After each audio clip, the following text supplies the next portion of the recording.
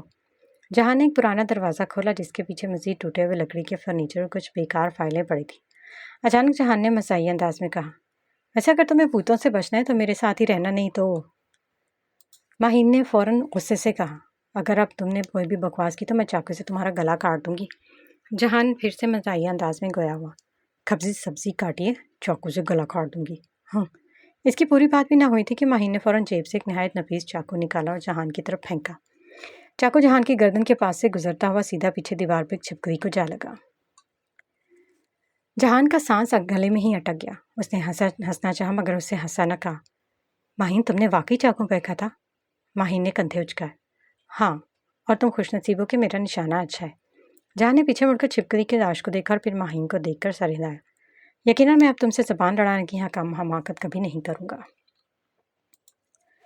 ماہین نے کہکہا لگایا، اچھا لڑکے، اب چلو، بہت ایڈونچر ہو گیا۔ جہان نے سر جھٹکا۔ ہاں، تمہارے ساتھ ایڈونچر نہیں، موت کے کنویں میں چھلانگ لگانے جیسا لگتا ہے۔ ابھی وہ بات ہی کر رہے تھے کہ نیچے سے کسی کی سخت آواز سنائی دی۔ کون ہے اوپر؟ نیچے آؤ فوراً۔ ماہین اور جہان نے چونک کر ایک دوسرے کو دیکھا۔ اوہ نو، کوئی آ گیا، جہان نے ہلکی آواز میں کہا۔ ماہین گھبرا کر بولی، اب کیا کریں؟ اگر پکڑے گئے تو یونیورسٹی سے نکال دیں گے۔ جہان نے جلدی سے ارد گرد دیکھا، پھر سرگوشی سے بولا، چلو کھڑکی سے باہر چلتے۔ کیا؟ ماہین نے آنکھیں پھاڑی۔ نیچے چھوٹا ٹیرس ہے، وہاں سے نیچے جا سکتے ہیں۔ جہان نے جلدی سے کھڑکی کی طرف اشارہ کیا۔ ماہین نے کراہتے ہوئے کہا، اللہ جی، یہ جہان کے چکر میں کسی دن ماری جاؤں گی۔ جہان نے ہنستے ہوئے کہا، نہیں ابھی نہیں، پہلے کھڑکی سے نکلو۔ وہ دونوں کسی طرح احتیاط سے نیچے اترے، جلدی سے یونیورسٹی کے لان میں جا پہنچے۔ زرنور پہلے ہی نیچے کھڑی پریشان ہو گئی تھی۔ جیسے انہیں دیکھا غصے سے بولی، تم دونوں نے مجھے مار دینا ہے، میں نے نیچے چوکیدار کو دیکھ لیا تھا اور وہ ضرور اندر آئے گا۔ جہان نے مزے سے گردن اکڑائی، ہم تو پہلے ہی نیچے آ گئے، اب چوکیدار اوپر ڈھونڈتا رہے۔ ماہین نے سر پکڑ لیا، یہ میرا شوہر ہے، اللہ خیر کرے۔ وہ تینوں اب مزے سے ہنستے ہوئے کیفے کی طرف چل دیے تھے، جیسے کچھ ہوا ہی نہ ہو۔ کیا ہوا؟ کچھ بھی نہیں۔ کچھ تو ہوا ہے۔ کس نے دیکھا؟ کسی نے بھی نہیں۔ یعنی کچھ نہیں ہوا نا؟